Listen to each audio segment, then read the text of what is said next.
Hello, ladies. Welcome to episode 16.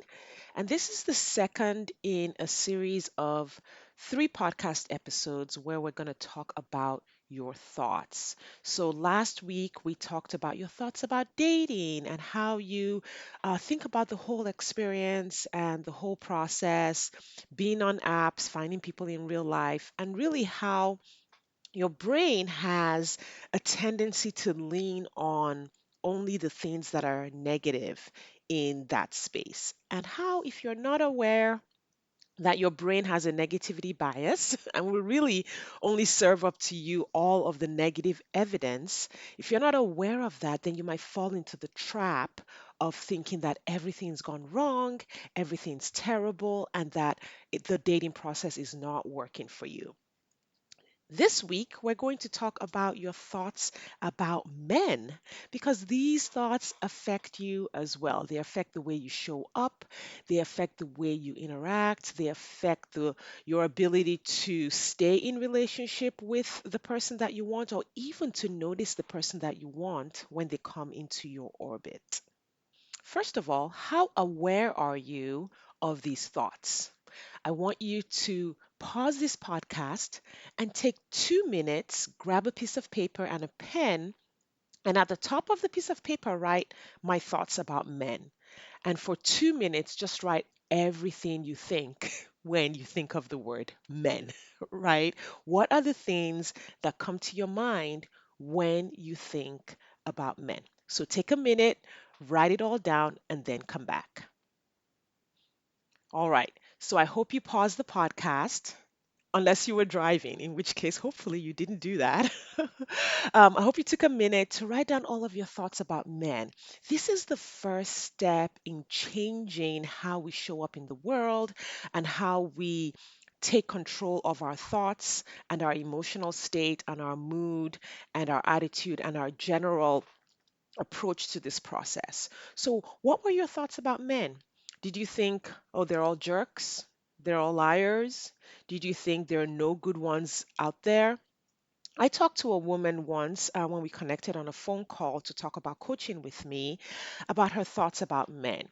And what she didn't realize before the call was that she felt that men were good, but they were only safe for her if they were far away. And so she got into this cycle of having relationships where she would never commit to the person. She always wanted the man to live a little further away. She always wanted him to have his own place and for her to be away because she didn't feel safe bringing a man into her space.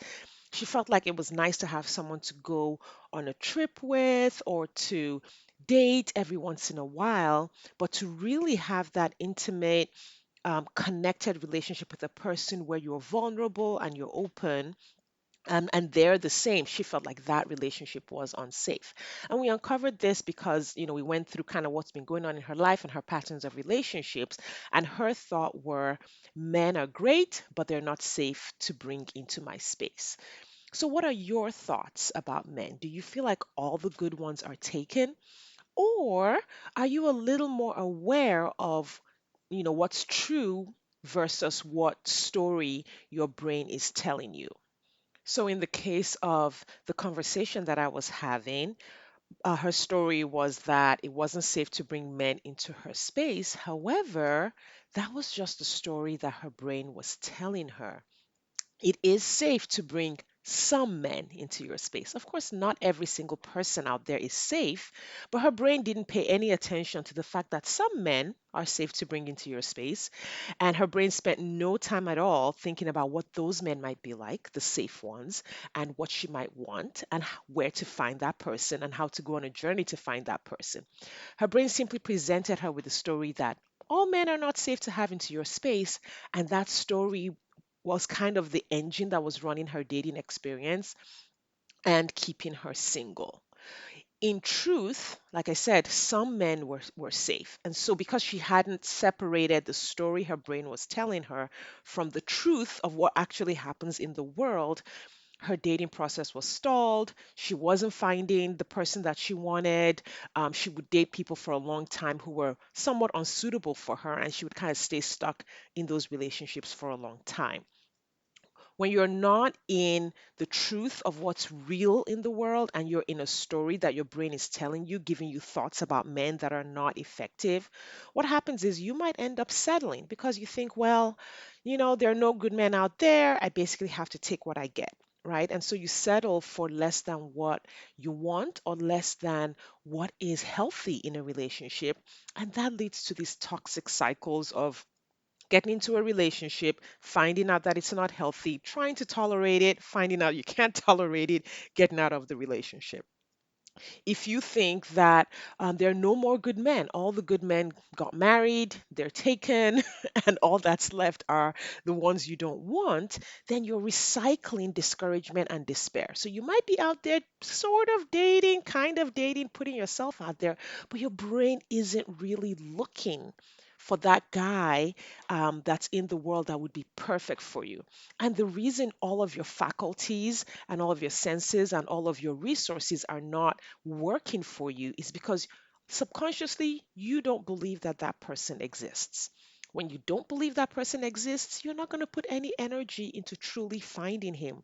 You're not going to take any risks. You're not going to do anything outside of your comfort zone. You're not going to put a lot of energy into it because subconsciously you know, well, he doesn't exist. So maybe I'll just go through the motions and be on the apps and maybe do little networking here and there.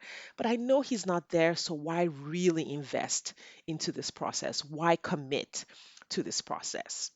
So you can start to see how these subconscious thoughts can really have an impact on how you date. If you are for sure that all men out there are toxic, and we all know that toxic people are not really what we want in our lives, you actually train your brain to keep finding toxic people because your brain wants to keep you safe. So it's sort of like you're in the jungle, right? And then there are all these predators. Your brain is going to continue to look for the predators because the only way it can keep you safe from the predator is to make sure there's none in the area. And guess how you do that? By finding those people. So if your brain is thinking that, well, you are at a disadvantage and you're going to get taken advantage of, and there's all these narcissists on the apps, and there's all these narcissists in the world, and there are no good people, it's just going to keep looking for those kinds of people. So, what are your thoughts about men, and how do you think those thoughts are impacting your dating process right now, today? How do you think those thoughts are affecting what how do you think those thoughts have affected your results so far? One of the things that I committed to thinking when I was single and I was dating was that if there was only 10 men on the planet who were healthy and loving and reliable and compatible with me, I just told myself that I was committed to finding one of those 10 men, and I was going to be one of the 10 women on the planet who found those men. So even though I was aware that there were people out there in the world that were not suitable for me, I didn't let my brain take me down the path of, oh my gosh, all the men are taken, all the good men are taken, because there's no way that can be 100% true. So I allowed my brain to kind of say, okay, well, maybe there's not a lot of them, maybe there's only 10. But then I also committed and took control of that process and was very intentional in also saying that if there were only 10 men in my orbit who were healthy, then I was determined to find one of those men and make them my partner. So you can see that just because something is true in one way does not mean that it's a universal truth, and it doesn't have to be the personal truth for you. The challenge you're going to face is that your brain is pre-programmed to really settle into the drama. Your brain is pre-programmed to settle into the negativity. Your brain is pre-programmed to look for everything that could go wrong, everything that might go wrong, how it's going to go wrong, and really build that picture up. Your brain is developed to like really make that negative picture grow bigger and bigger and make it more vivid so that it keeps you safe.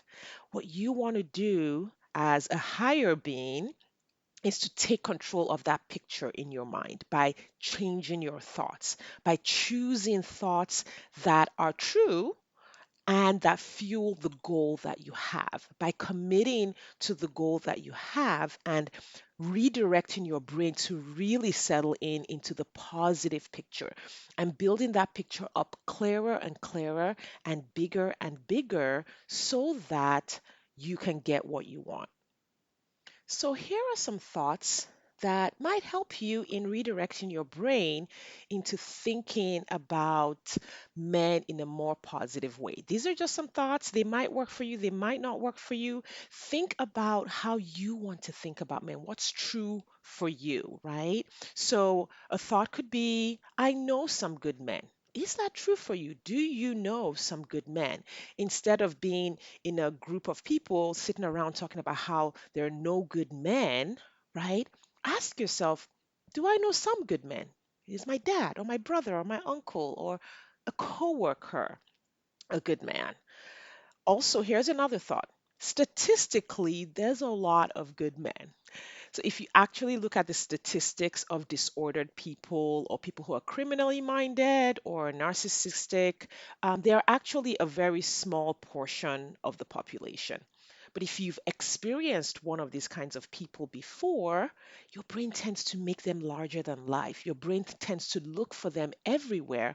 So you think every guy out there is a narcissist. But statistically, they're like less than 10 to 20% of the male population.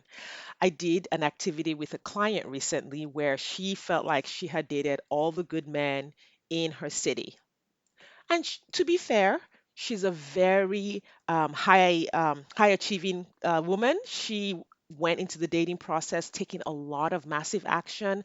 Like she's never had a problem of like, I don't want to do this or I don't want to do that. Like she is one of my favorite clients because she's spot on. She takes action. She does all the things. And after a few months, she felt like, okay, I've done, I've met all the guys. And so, in the true spirit of being a coach and doing the story versus fact approach, I said, okay, let's look at how many single men are in your city. So we went on Google together and pulled up the statistics of the single men in her city.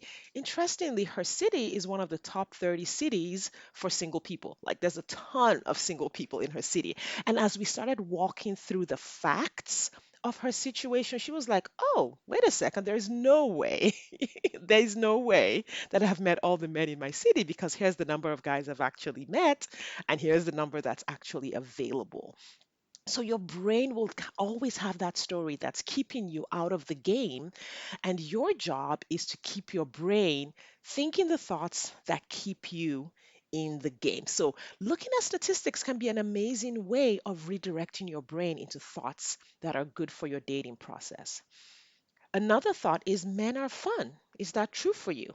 Have you experienced men as fun? If you haven't experienced them as fun, that doesn't mean that they aren't fun, right? So looking at your experience or the evidence that your brain gives you can be very different from what's true in the world or what can be true for you in your future. Another thought is some men are kind and loving. That's true. Another thought that I like is I love having men around me because I think that men are fun. So um, I'm able to kind of take that thought, men are fun, and I love having them around me, and use that to fuel the kind of community and network and partnership that I want. Also, how about this thought? It would be fun to have a good man in my space. Does that feel true for you?